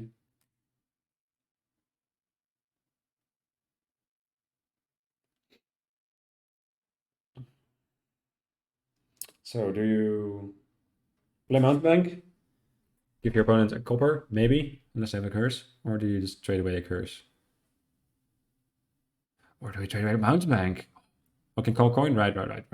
Coin is the thing that exists. Probably both. Both is probably better. Both is probably worth calling coin here. You want to make 5 silvers? I don't know. What does 5 silvers do for you here? I guess it's kind of like trades in 1 terminal silver for 5 non-terminal silvers. Then your deck is getting way thicker. Like you're drawing your good cards less often.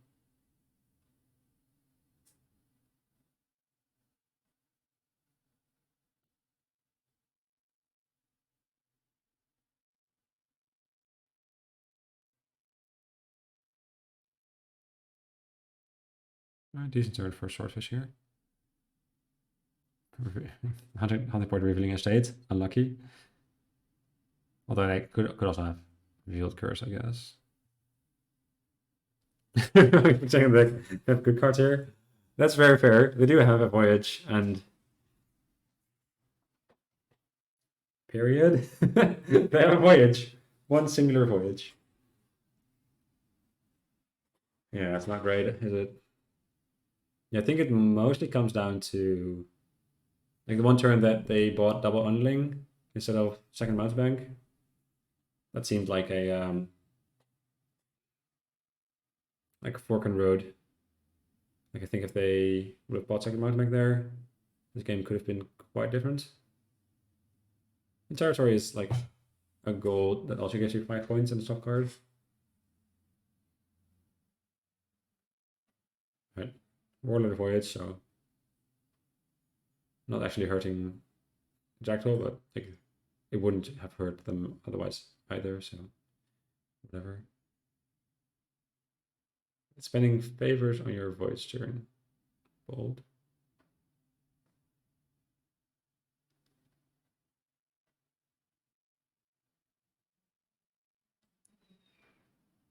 Alright, second treasure is nice. Just gaining a hunter party here, I assume.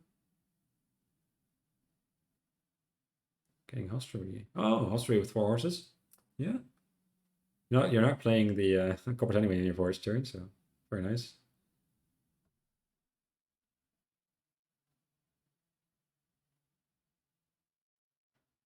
Too bad about hitting the hunter party there.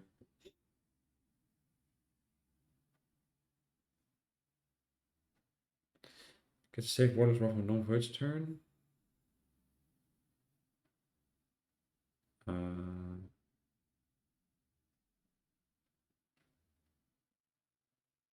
Not sure what you mean exactly, but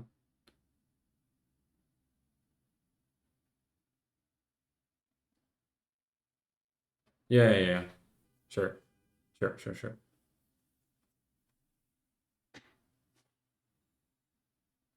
Like at that point, I do agree that hostelry is better. Hostelry with 4 horses is better than single hunt party.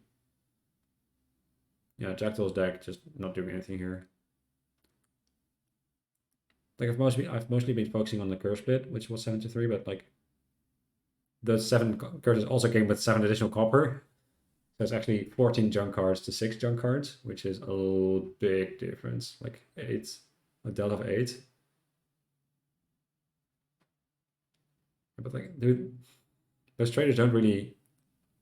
Like the biggest problem that they have is like 14 extra junk cards, and trader doesn't really do much. Trader doesn't really do much to like solve that problem for you. I think the best card for Jackdal's deck would be probably Hunting Party, but in order to buy Hunting Party, they would have to hit 5 first, which they it's probably pretty tough for them to hit. Although they did hit 5 here. Yeah, sure, but like Swords deck is also getting pretty chunky. You're getting mind banks fewer and fewer. Yeah, 43. Ugh. Yeah, that as well. Like trader, you don't treat a trader a lot either. Whoa. This battle plan revealing the Man's Bank. Quite fortunate.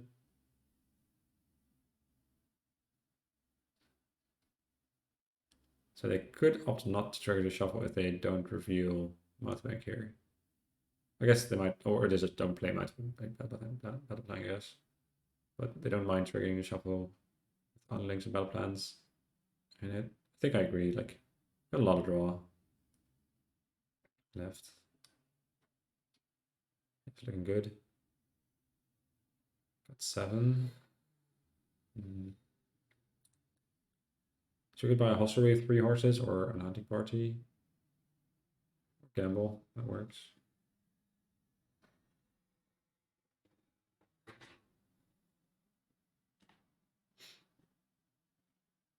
I mean, you would be resigning the match. This is the match point for Swordfish.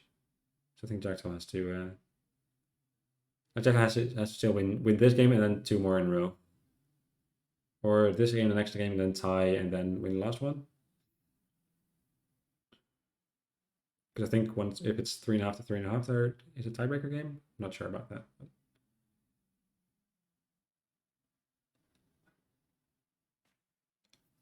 Alright, so second treasure and a copper. So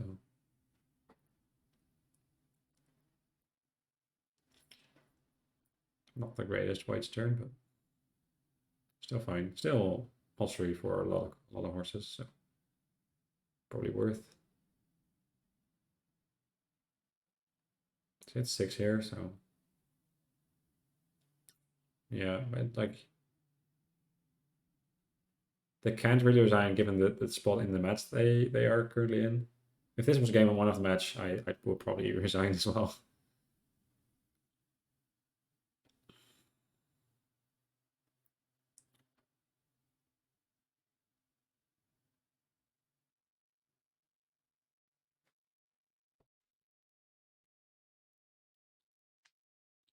Yeah, do end up getting anti-party, which I do think is a bad card for the deck right now, but let's get through 37 additional cards before having us even a shot to see it.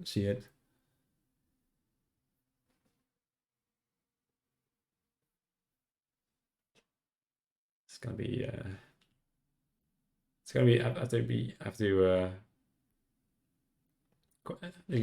game has to take quite a weird turn for Jackdaw to win it in the end.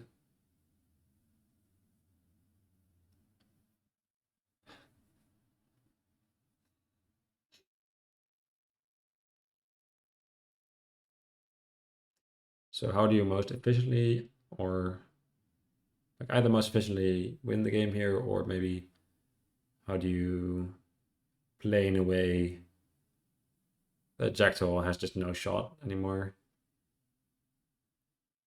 Swordfish seems to be of the opinion that building more with more second treasure is the correct play here.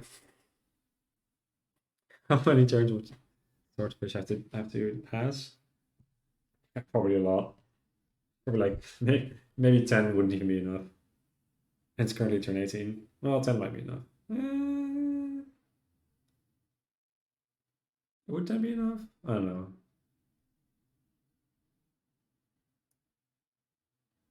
Like if jackdl knew for a fact that swordfish would pass 10 times in a row, they'd probably play slightly differently. But still, like I could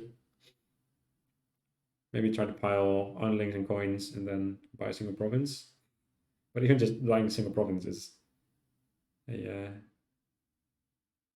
difficult bargain.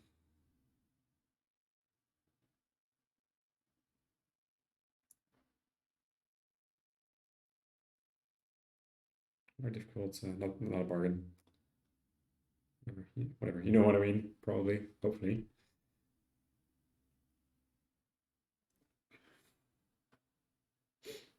And so they opt for another chunk treasure. So I think it's 3-1 or 4-0. Like Swordfish definitely has at least 3 chunk treasures, maybe 4. Not entirely certain.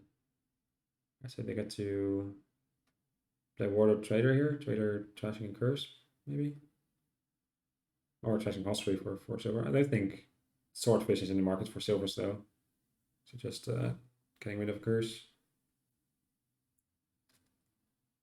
I mean, there's coin of the realm, so they can play all 3 of them.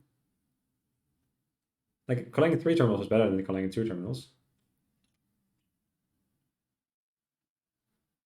So, yeah. Don't worry about it. I missed it earlier as well. In the earlier part of the game, I missed them having coin on the mat. All right. So with all that, they have 4 coins and 2 buys, and everything's 1 cheaper. All right. So what would it be? Second hunting party, perhaps.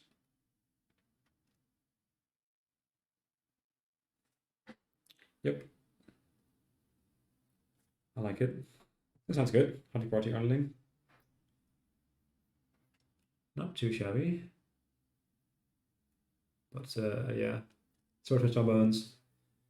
Every turn that Swordfish has is better than every turn jackdl has. Jackdl is already behind, so it's gonna be falling behind further and further. At least very likely. So these sunken treasures can gain hostelry. It's pretty powerful.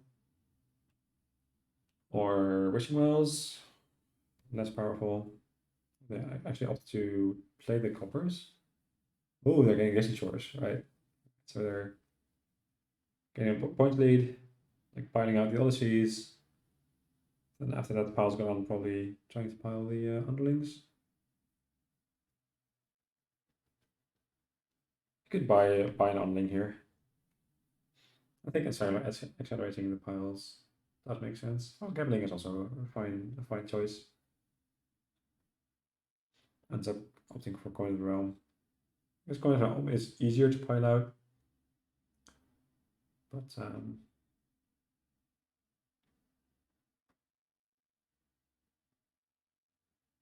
not sure if you're interested in Coin of the Realm, don't you want to buy 2? Like they had bridge going there, right? Didn't they? Oh no, never mind. No bridge.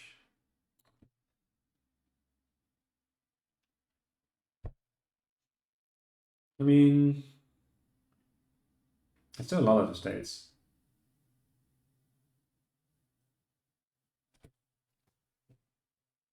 They have 3 estate gainers. So I think you can probably pile the Odysseys and the coins before going through your shuffle twice, and you probably need to go through your shuffle twice to be able to pile estates.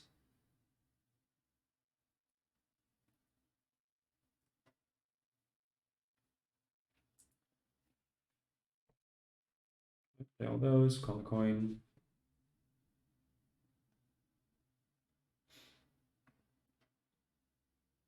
So yeah, you probably buy Distant Shores coin, I reckon.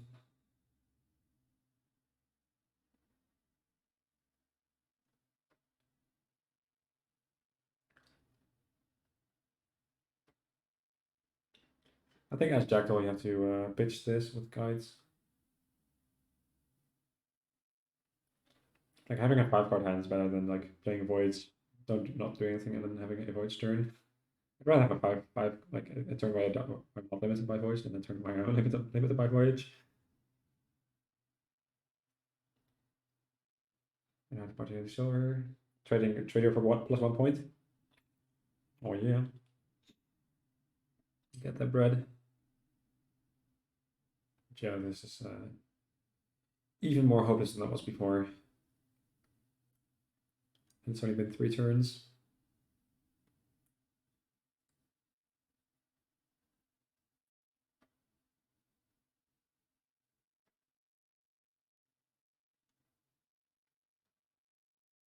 Just gambling, trying to hit whatever. No, too many coppers and curses in their deck.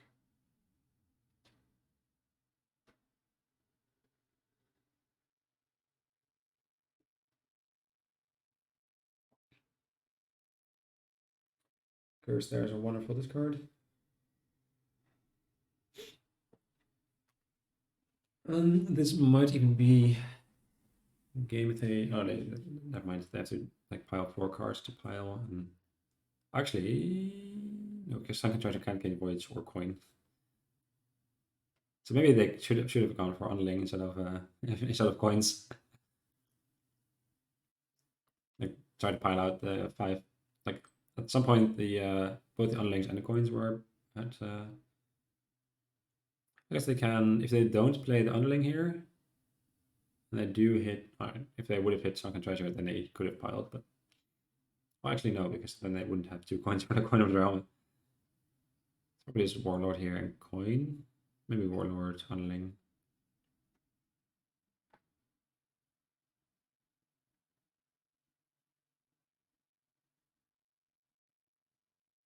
I guess you already have 2 coins on the mat, so 3rd coin doesn't really accomplish much.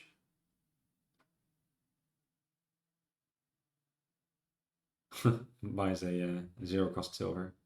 Sure. Not actually sure whether silver is better than nothing here. I think I might have just passed there.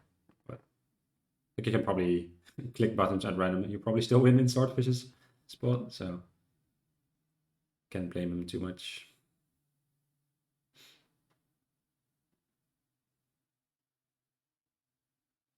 Alright, this sounds good. Not good enough, but no, nothing is. Does hit the bridge, which is decent. So they could, what can I even do? Got 6 coins and 1 bridge. So not quite enough province. It just needs to score, I guess. Just get duchy plus something. Right, lost favor. You could like not spend a favor, just play trader, hit the curse, play both your state, play both your coppers in the state. Duchy here, I guess. Oh, you can't even play. You can't even buy duchy. Oh, it's so bad.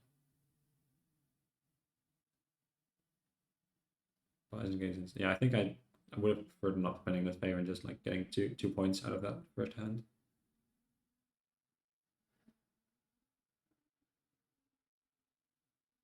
But yeah, no, it's probably yeah, that's G.